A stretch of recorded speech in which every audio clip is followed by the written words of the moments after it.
సమస్యతో బాధపడుతున్నారా? ఇప్పుడు లేజర్ చికిత్సతో ట్రీట్మెంట్ రేంజ్ హాస్పిటల్స్ లో శాశ్వత పరిష్కారం. ఇప్పుడే సంప్రదించండి. దేశంలో పురావస్తు ప్రాంతాలు, పురావస్తు మందిరాలు, నిర్మాణాలు వీటిపై ఉగ్రవాదుల కన్ను పడిందా? అలానే ఇండియా పాకిస్తాన్ మధ్య ఉద్రిక్తతలు రాజుకున్నటువంటి సమయంలో అమృత్సర్ దేవాలయాన్ని టార్గెట్ చేసినట్లే భారతదేశంలో ఉన్నటువంటి ప్రఖ్యాత సందర్శనీయ ప్రదేశాలపైన పాకిస్తాన్ గురిపెట్టిందనేటువంటి సమాచారం ఇప్పుడు కేంద్ర ప్రభుత్వాన్ని మరింత అప్రమత్తం చేసింది. ఈ క్రమంలోనే ఆగ్రాలో ఉన్నటువంటి తాజ్మహల్ దగ్గర యాంటీ డ్రోన్ వ్యవస్థలను ఏర్పాటు చేసేందుకు సిఐఎస్ఎఫ్కి ఆదేశాలు జారీ చేసింది. దీనికి సంబంధించినటువంటి పనులు కూడా ప్రారంభమైనట్టుగా సమాచారం వస్తుంది. ఇదే కాదు, దేశంలో కీలకమైనటువంటి అనేక ప్రాంతాల్లో ఇంక్లూడింగ్ తిరుమల తిరుపతి దేవస్థానానికి సంబంధించినటువంటి దేవాలయం దగ్గర కూడా 8 కిలోమీటర్ల రేడియస్లో యాంటీ డ్రోన్ వ్యవస్థల్ని మోహరించేందుకు కేంద్ర ప్రభుత్వం ఆదేశాలు జారీ చేసింది. వాటిపైన కసరత్తు మొదలైంది. ప్రఖ్యాతమైనటువంటి ప్రసిద్ధ సందర్శనీయ స్థలాలపైన ఉగ్ర గురి ఉన్నట్టుగా అంచనా వేస్తున్నారు. ప్రస్తుతం పాకిస్తాన్తో రాజుకున్న ఉద్రిక్తతలు, ఆ తర్వాత సరిహద్దులో ఇంకా చల్లారని పరిస్థితులు, వీటిని దృష్టిలో పెట్టుకొని ఆగ్రా పైన కూడా ఇప్పుడు భారత ప్రభుత్వం దృష్టి పెట్టింది. ముందుగా ఆగ్రాలోనే ఈ యాంటీ డ్రోన్ మిసైల్ వ్యవస్థలు, అంటే యాంటీ డ్రోన్ యాంటీ మిసైల్ వ్యవస్థలను ఏర్పాటు చేసేందుకు కావాల్సిన ప్రణాళికను సిద్ధం చేశారు. ఇది మనం మ్యాప్లో చూస్తే కనుక భారతదేశం ఢిల్లీకి అతి సమీపంలో ఉంటుంది ఆగ్రాలో తాజ్మహల్ ఉంటుంది. అలానే మిగతా ప్రదేశాలను ఒకసారి మనం చూస్తే కనుక కీలకమైనటువంటివి, ఇది తాజ్మహల్ ఉన్నటువంటి ప్రాంతం అయితే ఇక్కడ అమృత్సర్ సరిహద్దుకి కేవలం 15 కిలోమీటర్ల దూరంలో మాత్రమే అమృత్సర్ ఉంటుంది. ప్రఖ్యాత స్వర్ణ దేవాలయం అక్కడ ఉంది. సిక్కులకి సంబంధించి అత్యంత పవిత్రమైనటువంటి మందిరం అది. సో దాన్ని టార్గెట్ చేశారు. అలానే ఆంధ్రప్రదేశ్లో తిరుపతి నుంచి అనేక ప్రముఖ దేవాలయాలు, ఇంకా భారతదేశంలో ఉన్నటువంటి వాటికి సంబంధించి పెద్ద సంఖ్యలో వచ్చేటువంటి, అలానే అయోధ్య రామ్ మందిరానికి సంబంధించి కూడా యాంటీ డ్రోన్ వ్యవస్థల్ని ఏర్పాటు చేయాలని కేంద్ర ప్రభుత్వం నిర్ణయం తీసుకుంది.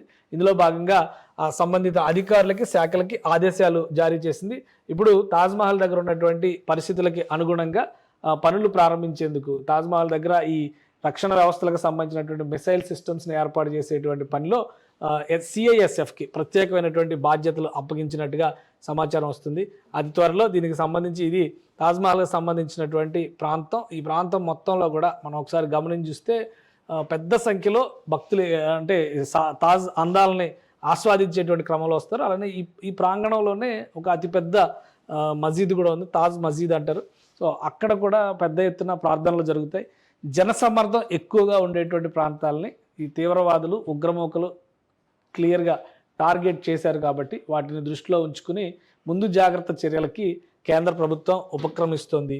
తాజ్మహల్కి సంబంధించినటువంటి అందాల విషయంలో ఇది ప్రపంచ ప్రఖ్యాత క్షేత్రం. ఇది మనం ఎటు నుంచి చూసినా కానీ తాజ్ అందాల కోసం, అంటే వెన్నెల్లో తాజ్మహల్ చూస్తాం అనేది ప్రతి ఒక్కరి డ్రీమ్. ఇది ప్రపంచ వింతల్లో ఇది కూడా ఒకటే అనేటువంటి అభిప్రాయం ఉంది. కాబట్టి ఆ పరిసర ప్రాంతాల్లోనే యమునా నదికి సంబంధించినటువంటి పాయలు, ఇక్కడ మొఘల్ గార్డెన్స్ చేసినటువంటి అందాలు, ఇవన్నీ చూస్తే కనుక ఒక ప్రకృతి రమణీయతతో పాటు మతపరమైనటువంటి విశ్వాసాలకు కూడా ఇది ముడిపడి ఉన్నటువంటి ప్రాంతం. చాలామంది ఇక్కడ ఒక శివాలయం ఉంది, దాన్నే ఈ విధంగా కన్వర్ట్ చేశారనేటువంటి వాదన చేసే వాళ్ళు కూడా ఉన్నారు. సో పురావస్తు శాఖ ఎలాంటి ఆధారాలు దీనిపైన సేకరిస్తుంది, దానిపైన అధ్యయనాలు జరిగినాయా లేవా, ఇవన్నీ కూడా రాజకీయపరమైనటువంటి అంశాలు. వీటిపైన కోర్టులో కేసులు కూడా నడుస్తున్నాయి. అయితే ప్రస్తుతం ఉన్నటువంటి ఉద్రిక్తతల నేపథ్యంలో భారతదేశంలో ఉన్నటువంటి ప్రముఖ ప్రాంతాలు, సందర్శనీయ స్థలాలపైనే ఉగ్రవాదుల గురి ఉంది. స్లీపర్ సెల్స్ పేరుతో ఇటీవల మనకి హైదరాబాద్లో విజయనగరంలో బ్లాస్టింగ్స్కి సంబంధించి అరెస్ట్ అయినటువంటి సమీర్ కానీ, ఇతర వ్యక్తులు సిరాజ్ కానీ, వీళ్ళందరి నుంచి సేకరించిన సమాచారం ప్రకారం చూస్తే భారతదేశంలో ఉన్నటువంటి స్లీపర్ సెల్స్ని మానవ బాంబులుగా మార్చాలి అనేటువంటి ఒక కుట్ర కూడా జరుగుతోంది అనే ప్రచారం జరుగుతుంది. ఈ నేపథ్యంలో మొత్తంగా అప్రమత్తమైంది. యాంటీ డ్రోన్ వ్యవస్థల్ని 8 కిలోమీటర్ల పరిధిలో, అంటే ఆకాశం నుంచి ఎలాంటి గుర్తు తెలియని వ్యక్తి, ఎలాంటి గుర్తు తెలియని వస్తువు అటాక్ చేసేటువంటి ప్రయత్నం చేసినా దాన్ని నిర్వీర్యం చేయగలిగేటువంటి కెపాసిటీ ఉన్న యాంటీ డ్రోన్ వ్యవస్థల్ని ఇక్కడ ఎస్టాబ్లిష్ చేయబోతున్నారు. ఫస్ట్ తాజ్మహల్, తర్వాత అయోధ్య, అమృత్సర్ దగ్గర ఆల్రెడీ కొన్ని రక్షణ వ్యవస్థలను ఇప్పటికే ఏర్పాటు చేసి ఉంచారు. అలానే దేశంలో ఉన్నటువంటి ప్రఖ్యాత పర్యాటక ప్రాంతాలు, తీర్థయాత్ర స్థలాలు, వీటన్నిటి జాబితాని కూడా కేంద్ర ప్రభుత్వం రెడీ చేసింది. ఉత్తరాదిలో సరిహద్దుకి అతి సమీపంలో ఉన్నటువంటి ప్రాంతాలకి టాప్ ప్రయారిటీ ఇచ్చారు. ముందుగా అక్కడ ఈ రక్షణ వ్యవస్థలన్నింటినీ కూడా ఏర్పాటు చేస్తారు. ఏ క్షణంలో ఎలాంటి పరిస్థితులు వచ్చినా కానీ ఎదుర్కోవడానికి సర్వసన్నద్ధమయ్యేటువంటి కార్యక్రమంలో భాగంగానే, ఆ ప్రణాళికలో భాగంగానే ఈ నిర్ణయాలు తీసుకున్నట్టుగా చెప్తున్నారు. ఇప్పటికిప్పుడు వచ్చినటువంటి సమస్య లేకపోయినా కానీ ముందస్తు సన్నద్ధతగానే దీన్ని టేకప్ చేసినట్టుగా CISF ఇప్పటికే అనౌన్స్ చేసింది. సుమన్ టీవీలో మీ పర్సనల్ అండ్ బిజినెస్ ప్రమోషన్స్ కోసం కింది నెంబర్కి కాంటాక్ట్ చేయండి.